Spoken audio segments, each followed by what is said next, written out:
Hey everyone, we are back with another Salvatore Stories. Randall, Robin, you know the deal at this point already. We're back again, and this is our animal best finds of the year video. It ain't our best finds anymore, right? We've got a well, I wouldn't say it's a big group, right? You know, I guess we don't really do the me and you, Robin and Randall adventures, anymore. I guess it was like that 2 years ago. Yeah. We started out just me and you going to the forest, and I guess and then I guess you got bored of me, so I decided to find more people to go. not really, right? I guess as time progresses, right, you find people that really you vibe very well with, people who are really nice as well, and you sort of bring them together and you realize that, hey, it's a group that works and it's a group that really enjoys what it's doing. I think herping to us has evolved a little bit as well. Yeah. It isn't entirely always about the best finds now. Sometimes we have bad trips and the good company makes up for it as well. Yeah, I think it's more about the stories we've experienced. Exactly as well. Over the year as well, even right? common things, right? You can have good stories that come out of it, and that's what Salvatore Stories is all about. Yeah. Anyway. So yeah, I guess it's no longer about just us anymore, right? Yeah, right. So people like Ethan, people like Ilan, Gab, who's like at the camera right now, as well as Yan, Yun. Woo. Yeah, so great team who has really made this best encounter video really possible actually. Our best finds of the year. We'll start out with the local, right? We've been local overseas, Singapore, and then we've gone to Fraser and Bali. What was your the highlight moment of your local adventures this year? I mean, I don't really put it like any particular order, but first thing that comes to mind was probably the baby King Cobra. We saw probably at the start of the year. Baby King, right? Yeah, that was a crazy morning. Yeah, seeing an adult king is great, but how many people in Singapore can say they've seen a baby king? Like that's it's incredible. It still blows my mind to this day that we had to see that. That was Gap's find, and I think it was a cold morning, and we were walking, just helping around. We got there early. Our friends haven't arrived yet, and so we're looking around. And I remember Gap said she saw something sleeping on like a shrub, a very low shrub, and she was like, Bronze back. And all of us missed it, right? Me, you, Ethan, Ilan, we all missed it. Yeah, I always missed it. Yeah, we all walked in front already, and then we had to. I nearly didn't want to turn back for it, but we're like, okay, you know what? She sounds excited, and not really sure about the ID, so we walked back. That was mind blowing. Yeah, I know, right? I think that's the only time I've seen a baby King Cobra. I think King Cobras in itself are pretty rare, and it's really rare already, and to see a baby was like, wow. Exactly. So man, any other moments for you besides the baby king? Right, so I think on that day was one of the few days where I actually decided to come out and herp with you after all the fanfare people were posting about the Jasper Cat, right? So I obviously didn't expect that we actually get to see it. At first I was probably like filming like a wolf snake that was... We were shooting a wolf snake. I was shooting a wolf snake. And then we got a call from one of my friends, and they said, hey dude, someone just found a baby Jasper Cat snake, and it was just maybe 100 meters away from where we were. Right, so what we did? We completely abandoned.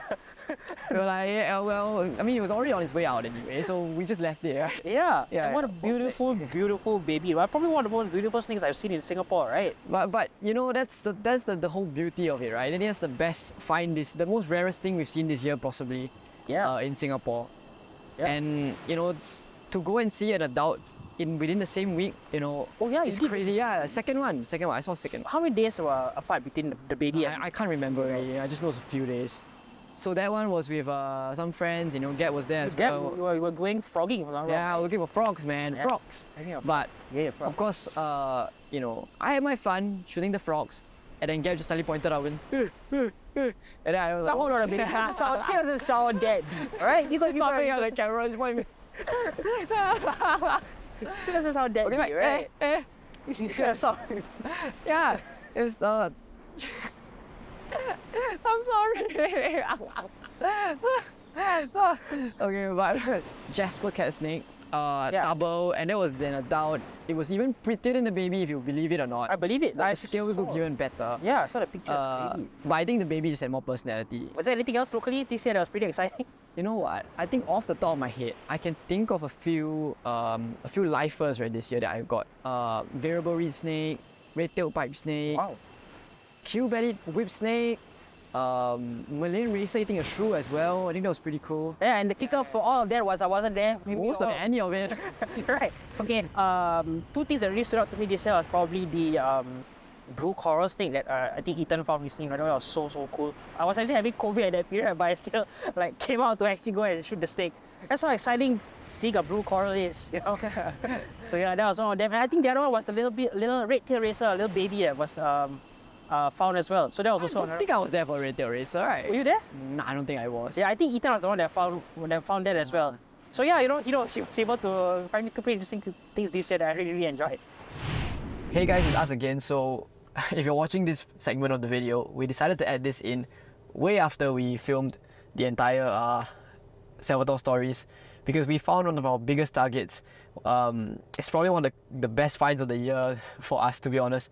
And we just felt that we had to get this into the video. We couldn't let it slide.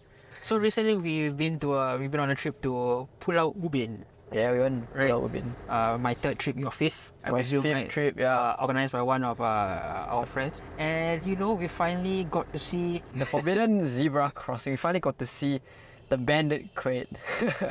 Vangrus fasciatus, I think one of the biggest targets for me personally, because it completes the 7 venomous snakes of Singapore, and it's probably the hardest one to find.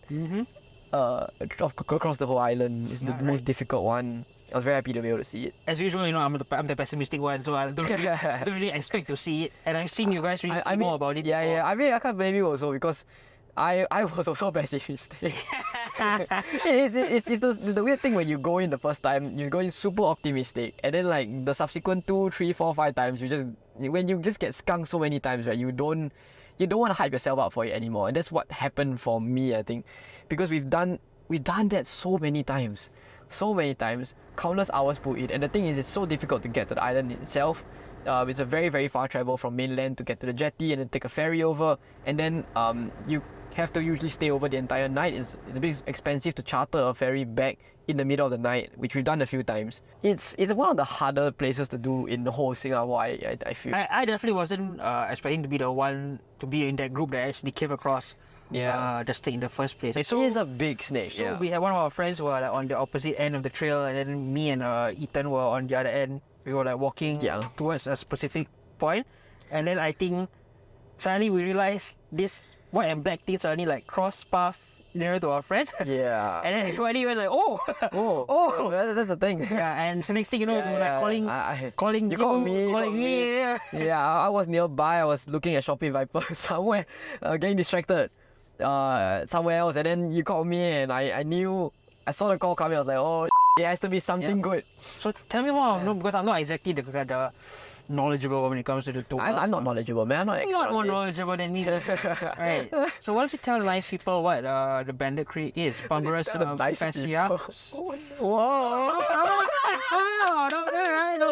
Wow, hopefully our scientific names are no. Yeah. So it is one of Singapore's 7 venomous snakes, terrestrial venomous snakes. And you know, the colours speak for itself already. White and black is a warning sign. It's a zebra crossing. Forbidden. Yeah, forbidden zebra crossing is telling you not to step on it. I'm not too sure about the details of the venom. I'm not a venom expert or whatever, right? But I just know that, you know, on Ubin itself, when you're going to look for a snake like that, and you know, all you have on the island really is like one police post, which is really a few kilometers away from wherever we were herping anyway. The venom itself, I'm not too sure how long it will take to kill you, but it can and it will kill you. Oh, funny story, guys. Before I'm gonna segue a little bit, right? But so there were police patrols on the island as well, like at night, to make sure, you know, everything is safe and all that. And then the police actually road cruised the crate. They were telling us, hey, you know, just saw you guys photographing. You just saw a snake 2-3 minutes ago, black and white. Let me be like, what? And then that was before we found the crate. So I think at that point everyone was like, oh yeah, man. I was with Ethan and he pretty much like just blew his lid. He was like, don't tell me we missed it again. Yeah, because that's not the first time we've missed it. We missed it 2 or 3 times on the island already. We walked past the spot, and then a few minutes later it comes out, and then like another group or someone on the island will just tell us, hey, you know, we just saw this snake just now. Not sure if you're interested in it or not. I mean, like, I'm very interested in that snake. And then we get skunked. But yeah, you know, going back to the topic, I guess, yeah, it's not something you definitely want to mess with. So yeah, I think end of the day, the most important thing is that everyone left the island happy, everyone left the island safely, and it was just a really, really good trip in general. I just couldn't help but just add this segment into the video. Yep. So that's about it, and see you guys on the main video. how did you feel about like overseas herping in general? Like compared to local herping, right? Well, you know, I actually do enjoy the overseas herping a lot more than I do in Singapore. I just feel it's much more, you feel a lot more free when you're in a land overseas where there's nobody like judging you or, you know, being up in your face about a lot of things. It's just you meeting friends and, you know, being the animal. You feel sometimes you don't have a bit of that privacy, and overseas you're a little bit like a small fish. Well, yeah, that's something that we used to have when we just That was started out, something right? that we used to have 2 years ago. We Yeah, started out yeah. and no one really knew us, and that's No what one we really had cared the anyways. most fun in a sense. Yeah, right. Right? You know, in the past you come to Singapore, you go to the forest and herp, right? You sort of get this chance to de-stress from your work, a long week of work. But now, you know, you come and it's a bit stressful when you see like 30 people in the forest these days. You know? Yeah, I think I get what you mean. I mean, I'm not exactly like as passionate about the wild stuff as I am about exotics, but I get where you're coming from, and I can understand your frustrations. So I think that's why you pretty much appreciate the chance to go overseas to herb, right? 100%, man. 100%. I appreciate the chance to leave the country for a bit and go and see some new herbs, right? Everything there is a lifer. I think the first trip we did together as a groupie was probably Fraser's Hill, right? Fraser's Hill, Highlands. And that was super enjoyable. Yeah, for you. But for me, oh come on, man. What was not enjoyable about it? Come on. Well, you know, I think Fraser was very, very good for you all. I think you all found a lot of great species. Got to shot a lot of great cool snakes. But I think for me, it was just a pretty nasty experience. Like my gear screwed up, my lens got spoiled, my phone didn't work.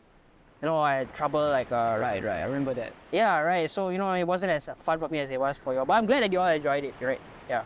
So in 2 nights, you don't really expect to find a lot. And we had a few big targets in our heads, right? A few big targets there. And we were hoping to get 1, but I think we got like 3 big targets there, which... He's talking about targets, but I remember when we before the trip, I didn't even know a dang thing that we could find over there. Yeah, I just walked into it blind and the only thing you knew, right, I remember was that we found the blue coral snake and Calliope's beaver garters, right? And then it was a baby, wasn't it? It was a baby. You were coming down the road with Steven, our guide, our Malaysian helping friend, and also our guide for the trip. And I remember he pulling out, asking, "What do you guys find?" And I told him to guess. He guessed around, couldn't find it. I said, "Beaver garters." And I saw you smile. Yeah, That was the first time you recognized something on the trip. Yeah, take nothing away from the fact that a lot of the snakes there were very vibrant and beautiful, right? So many colors. But you know what? The icing on the top of the cake was the red-headed krait. Yeah, so in the mountains, and you know, out of nowhere you see this huge snake just like slithering across the rain. It was going into the drain area, right? And then he just slammed the brake. Boom, and the whole car just erupted. Everyone erupted. I remember slapping Ilan like, get out of the car. And then the thing is, Steven Wong didn't unlock the car door. So Ilan tried his best to open the door, and like, Ethan was on my left, he was pushing. And he was pushing in the right. I was in the middle, just like trying to get him out. And yeah, it was a moment, and it's the moment that lives in your brain, right? You won't forget these kind of moments. I'm pretty sure somebody actually ran past me because of the rain. I remember I was in the front seat. Somebody ran past the snake and they made a U-turn and Might have been. But Ethan, I don't know. It was that funny. I don't know, man. It was crazy, lah. They all got soaked and drenched for it, right? But it was all worth it. And I think the best part was we were able to live the whole moment together. Of course, easily, the following night we all split up into different groups to scan different areas. But I think it could have very easily only have 1 or 2 people been there and the rest received the phone call. But it was the case of like all of us were there together to see it together and to first witness it together. So it was... Yeah, and I think that's what really makes the moment. Alright, so moving on, from Fraser to Bali. Yeah, you know, Fraser to Bali, how many months was that? Like just a short 3 months difference. 3 months, I think, very, very short amount. Yeah, that was of time. pretty fast. Yeah. Bali wasn't exactly meant to be like a proper herping trip, it was more like a vacation. Yeah, it was, But that didn't stop you from finding some pretty good stuff in it. yeah, it didn't stop us from like going out our way to herp. You know, we contacted Bali Reptile Rescue and, you know, to try and fix up a couple of nights there. I think we did 2 nights with them. Oh yeah, we did. We found a fair bit of interesting things while we were there, right? So difference was that from Singapore to Bali, instead of herping like secondary rainforest, we are herping in rice paddy fields, plantations. So you're balancing on like this very, very thin I don't even call it walkway. Yeah, and there's like mud on both sides. Don't even tell me your balance. You fell in. I fell in as well. You had to pull me out of it, right? And you were like stuck both feet in the mud. Yeah, I was like, help! Help! Yeah, so it's a different experience in Singapore. We stay in the villa, and we shared a bed. We shared a roll the clip. So we stay in the villa together, and we went hopping around the villa compound. I know Ethan found a Lycodon capucinus, the house wolf snake, and I found. Well, Ethan found as well later. We found the white viper, the white lip viper. Yeah.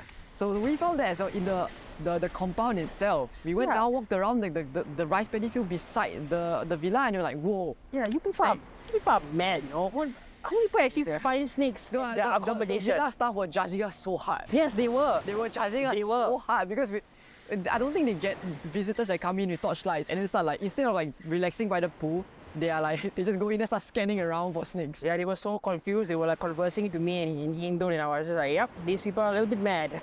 And I remember one of the villa staff even shared about a snake bite. I think. Oh yeah, he did get bitten, didn't he? Yeah, a green snake bit him. He went to hospital for a week. Which I'm guessing was the viper, because we found two of the vipers around the same area. Yeah, I'm guessing. Yeah. So that was cool, right? He warned us about that before. We still went about and found it. Hunting in the grass. Yeah, and of course, Bali Reptile Rescue was a fun experience also. They brought us around. We found a couple of cool things. I think the highlight there was the white morph mangrove cat snake. Oh yeah, that was pretty cool. A nice one. For sure. Cool. We saw a couple of other things as well. I'm sure you have B-roll rolling over this at this point in time. Yeah. But what about you, man? You know, how are you? How do you feel about, what was the best moment? I don't think I have a lot of moments from Bali, but I remember on the last day when you weren't there already. I think it was just me, Ethan, and Gab. We decided to take a walk.